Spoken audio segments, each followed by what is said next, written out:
Committee on Foreign Relations will come to order. Good to see all of you today. We welcome our guests.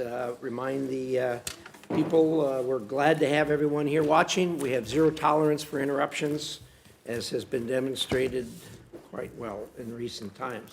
Senator Blunt, so good to see you back again. Welcome. Good to see you. Thank you. I think what we're going to do here is I'm going to make a few remarks, and then I'm going to turn it over to Senator Shaheen.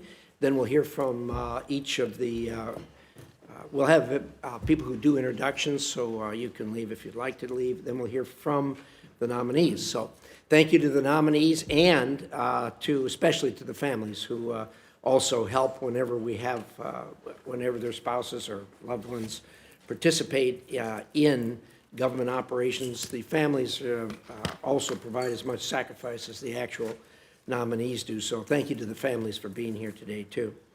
Mr. Long, Iceland is a critical partner of the United States in protecting our homeland from threats that could impact us and our allies in the North Atlantic.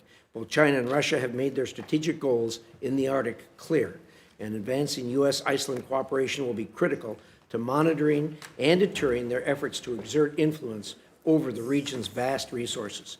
If confirmed as ambassador, I encourage you to continue developing our cooperation at Naval Air Station Keflavik.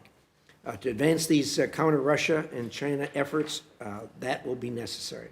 I look forward to hearing how you will work with Iceland to improve our bilateral relationship and other NATO allies on our shared security interests.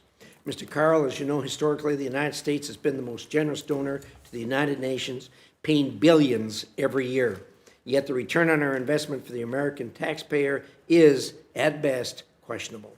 President Trump and Congress have made clear that the status quo with the UN and other international organizations is no longer acceptable. As Assistant Secretary for International Organization Affairs, you will be responsible for continuing President Trump's strong reform agenda, including the option to withdraw from any of these various UN organizations that are not meeting our standards.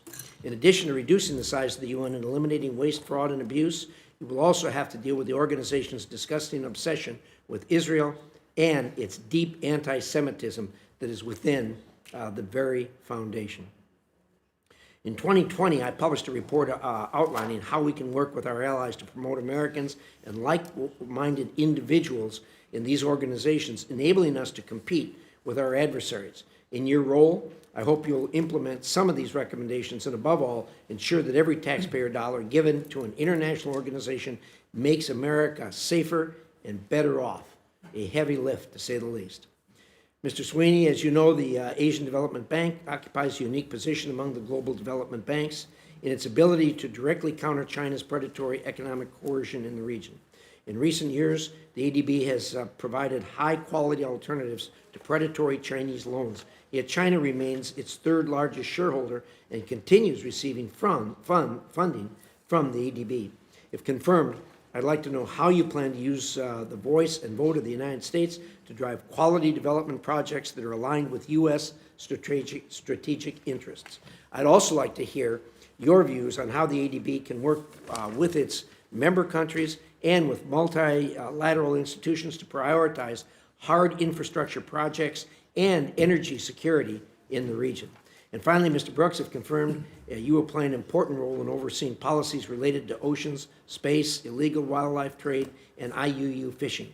These are all areas in which China continues to play according to its own rules. Countries that participate in IUU fishing, including China, not only gain unfair trade advantages, but also disrupt the global supply chain and enable other illicit activities like drug trafficking and forced labor. You will also oversee Antarctic Treaty cooperation and enforcement, as well as U.S. research engagement in Antarctica. Both Russia and China have long been suspected of conducting military and intelligence activities under the guise of research, and Russia has reportedly conducted commercial resource exploration, all of which violate the Antarctic Treaty. I look forward to hearing how you will push back on these illicit activities in your role. Once again, thank you to the nominees. Thank you for your families supporting you. And I'd like to now turn it over to the distinguished ranking member.